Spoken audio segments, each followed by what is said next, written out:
John Rockefeller nasceu numa família de 6 irmãos em Hitchford, Nova York. A sua mãe Elisa era uma mulher religiosa dedicada à família. Infelizmente, seu pai, William Rockefeller, foi um péssimo exemplo para John. William era um amante da vida fácil e dizem que pouco dado ao trabalho. Seu apelido Bill Diabólico nos fornece uma ideia aproximada do comportamento do pai de John Rockefeller. Todavia, não obstante o mau exemplo de seu pai, John Rockefeller sempre teve um comportamento exemplar. John era um bom menino, dedicado ao estudo, temente a Deus e sempre muito discreto e disciplinado. Já na adolescência, John mostrou que tinha facilidade para fazer conta. Conhecia vários assuntos e se expressava muito bem. Começou a trabalhar com apenas 16 anos em um pequeno escritório e, mesmo recebendo um pequeno salário, John doava uma parte do que ganhava para ajudar as pessoas mais pobres. Sua primeira grande oportunidade foi uma sociedade com o amigo Maurice Clark, onde ambos investiram US$ 4.000 em uma empresa. John então começou a se capitalizar.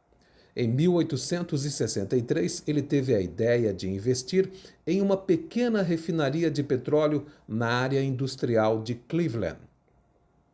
Clark e seu sócio o acompanhou. O cenário econômico norte-americano na segunda metade do século XIX era favorável ao investimento, já que o querosene, um subproduto do petróleo, era altamente utilizado na iluminação pública e também nas casas, na iluminação particular. Foi quando Rockefeller começou a ganhar muito dinheiro. O negócio do óleo cresceu a ponto de John Rockefeller, em julho de 1870, criar aquela que seria em pouco tempo considerada a maior companhia de petróleo daquele tempo, a Standard Oil Company. O gigantismo desta empresa e a visão, ousadia, determinação e arrojo de seu proprietário, John Rockefeller, fez com que, a partir de 1872, 22 das 26 empresas concorrentes fossem compradas pela Standard. A Standard crescia assustadoramente, expandindo seus oleodutos, adquirindo centenas de vagões-tanques e servindo sua imensa rede de entrega em domicílio. Em 1880, mais de 90% do refino do petróleo dos Estados Unidos da América estava nas mãos da Standard Oil Company, e John Rockefeller já era um mega milionário. Para escoar a sua produção, Rockefeller dependia das estradas de ferro. A ferrovia Pensilvânia era a sua principal transportadora, mas John a incomodava com a implantação de um número cada vez maior de oleodutos próprios. Isso era prejudicial às estradas de ferro. A ferrovia Pensilvânia tentou então dar o troco a Rockefeller. A Pensilvânia formou uma empresa subsidiária para comprar petróleo, construir refinarias e oleodutos. Rockefeller contra-atacou. John suspendeu todos os embarques de suas cargas e a estrada de ferro Pensilvânia quase foi à falência. A Standard Oil Company, com a compra de seus concorrentes, obteve assim o monopólio do petróleo na América do Norte. Com a produção gigantesca em larga escala, ninguém ousava competir com Rockefeller. Não faltaram críticas e parte da imprensa da época acusava John e sua empresa de gananciosos, impiedosos e cruéis.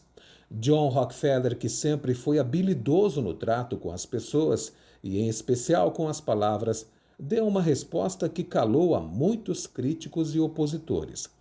Disse John, abre aspas, em um negócio tão grande como o nosso, algumas coisas passam sem nossa aprovação, mas nós as corrigimos logo que chegam ao nosso conhecimento.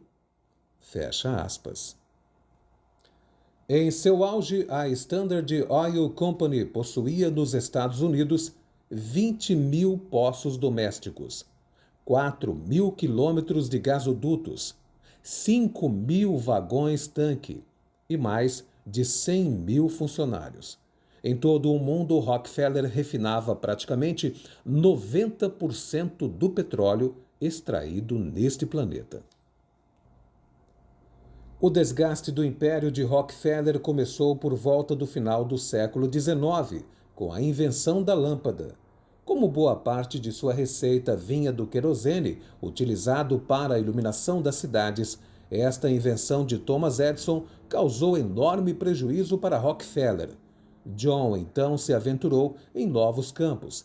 Ele decidiu investir em outro derivado do petróleo, a gasolina, que começava a ser utilizada pelos embrionários automóveis. Próximo do século XX, John se aposentou e mudou-se para uma propriedade no norte de Nova York, onde passou a dedicar seu tempo livre em atividades de lazer, incluindo ciclismo e golfe. A gestão dos negócios da companhia foram entregues a John Dusty Archbold. Em certa ocasião, John respondeu a um de seus críticos, abre aspas, veja, capital e trabalho são duas forças selvagens que exigem legislação inteligente para mantê-las sob controle. Fecha aspas. Em 1908, ele escreveu e publicou suas memórias. Na primeira metade do século XX, novos entendimentos legais sobre práticas comerciais obrigaram a Standard Oil Company a ser desmembrada em mais de 30 empresas menores. Muitas delas estão ainda hoje entre nós e são verdadeiros conglomerados, a exemplo da Chevron, que trabalha com petróleo, gás natural e outros produtos petroquímicos. A Chevron comanda outras empresas como a Texaco e a Avoline. Emprega mais de 40 mil pessoas e mantém subsidiárias em Los Angeles, São Paulo, Rio de Janeiro e Buenos Aires.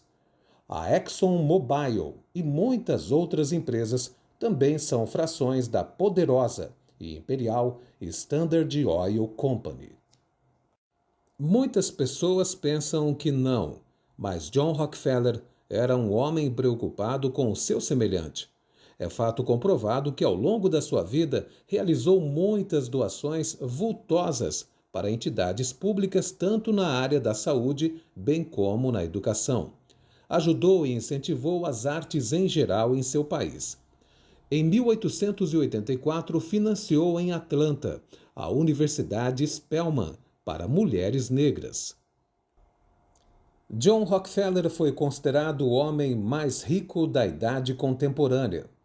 Alguns analistas afirmam que sua fortuna nos dias de hoje poderia chegar facilmente à casa de $1 trilhão. Apenas a título de comparação, o homem mais rico da atualidade, segundo a revista Forbes, é Elon Musk, dono das marcas SpaceX e Tesla. Musk possui uma fortuna de pouco mais de $250 bilhões. Isso representaria, nos dias de hoje, apenas a quarta parte da riqueza de John Davison Rockefeller. Não se esqueça, inscreva-se em nosso canal, ative o sininho para receber as notificações, compartilhe nosso conteúdo, curta nossas postagens e comente. A sua opinião para nós é muito importante. Fiquem todos com Deus e até a próxima publicação. Abraço.